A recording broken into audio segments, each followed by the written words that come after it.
هل مباراة العودة هتكون سهلة؟ هل خروج بنزيرا أثر على شكل الفريق وخطورته الهجومية؟ إيه أسباب فوز نادي الزمالك؟ خليك معايا لنهاية الفيديو هنجاوب على كل الأسئلة دي. أهلا بكم.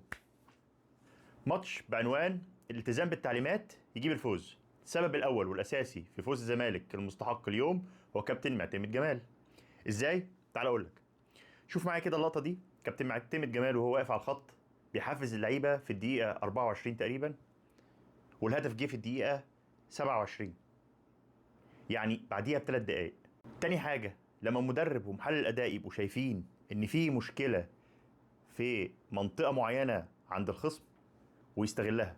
ناحية بلوزداد اليمين فيها مشكلة في الباك اليمين، حسين بن عيادة بيتقدم وبطيء في الارتداد من الهجوم للدفاع.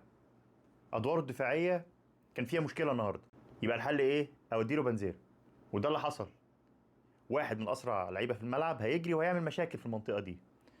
حصل من الدقيقة 17 أو 18 كابتن معتمد جمال عمل سويتش الملعب، غير مركز بمركز. غير بنزيرا خلاه يلعب ناحية الشمال، وعدي الدباغ خلاه يلعب ناحية اليمين. الهدف جه نتيجة لعبة سريعة طلعت من فتوح وتمويها من ناصر منسي، وبمهارة فردية تسديدة خطف بيها الزمالك الفوز، خلته بنسبة 50% يوصل لدور النهائي. لسه 50% التانية تتأكد في القاهرة. التغييرة اللي حصلت في الملعب تغييرة تكتيكية فيها تفاصيل حلوة، وهي دي متعة الكورة، التفاصيل الصغيرة، خصوصا لما بيجي من وراها نتيجة. نجح كابتن معتمد جمال ونادي الزمالك في انه يخطف الهدف، وبعد الهدف رجع يدافع ويقفل الملعب، وساعده في انه يحافظ على النتيجة. ضعف فريق بلوزداد وعدم استكماله للهجمات. بص معايا كده، شوف كمية الكرات المقطوعة والغير مكتملة والهجمات الضعيفة اللي كان بيحاول يقوم بيها فريق نادي بلوزداد.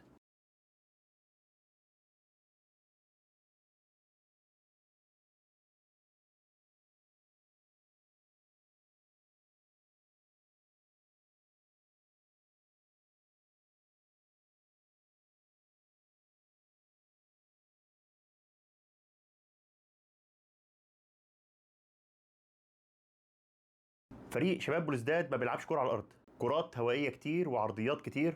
عملوا النهارده 36 كرة عرضيه، منها 11 بس صحيحه وما تمش استغلالها بالشكل اللي يخليه يسجل او يتعادل. نزلوا الشوط الثاني فعلا كان معاه افضليه في الاستحواذ لحد نهايه المباراه، ولكن ما استغلش اي هجمه من الهجمات. شباب بلوزداد عمل كورتين في العارضه، وجمله من لعب مفتوح صداها المهدي سليمان. المشترك في الكور دي كلها انها كلها جت من ناحيه الشمال من ورا عمر جابر. صراحه لو فريق شباب بلوزداد كان بقوه جماهيره كان زمان الفريق ده في حته تانية. حقيقي جمهور كبير وقوي جدا في الملعب، منظم، الملعب كله بيشجع، اجواء تخليك تاكل ملعب. تغيير بنزيرا أثرت على شكل الأداء لنادي الزمالك، خصوصا في التحولات والسرعات والاختراقات والشكل الهجومي بصفة عامة. اعتقد التغيير كان فيها خوف على اللاعب من الاصابه لانه كي بلاير، او ممكن يكون اشتكى في حاجه ففضل الجهاز الفني انه يريحه للمباريات اللي جايه. والاحتمال الاكبر ان كابتن معتمد جمال حب يزود النواحي الدفاعيه، لان ادوار احمد شريف البديل عنه كانت دفاعيه اكتر. ورجع تاني عدي الدباغ ناحيه اليمين. المنظومه الدفاعيه بالكامل لنادي الزمالك كانت قويه. شحاته واحمد ربيع عملوا مباراه جيده جدا على المستوى الدفاعي، رغم ان احمد ربيع اخذ انذار ملوش اي لازمه في الدقيقه 15 كان ممكن يلعبك الدنيا. كل الكرات الخطره كانت من ناحيه عمر جابر. صراحه مزيان لاعب قوي ومهاري، وده اخطر لاعب في نادي شباب بلوزداد. هو تقريبا الكي بلاير بتاع الفرقه، وهو اللي كان مصدر الخطوره من ناحيه عمر جابر. عمل كرة عرضيه كتير قوي من لازم كابتن معتمد جمال ياخد باله منها في مباراه العوده.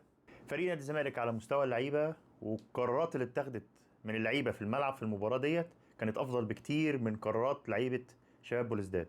فريق نادي الزمالك اليوم راح بكوره استغلها بهدف، وتسديده تانية كانت لعبد الله سعيد صدها فريد حارس مرمى شباب بلوزداد. نفسي اعرف ليه هنا عمر جابر مع انه راح في المكان الفاضي ليه ما لعبش كوره عرضيه لبنزيرا لعبها فوق. مبروك نادي الزمالك وجماهيره، انتهى الشوط الاول بنتيجه ممتازه، والحسم في الصعود للنهائي هيكون بعد اسبوع في القاهره. ده كان تحليل مباراه اليوم. لو عجبك التحليل رجاء لايك وشير، واستناني في تحليل جديد ان شاء الله.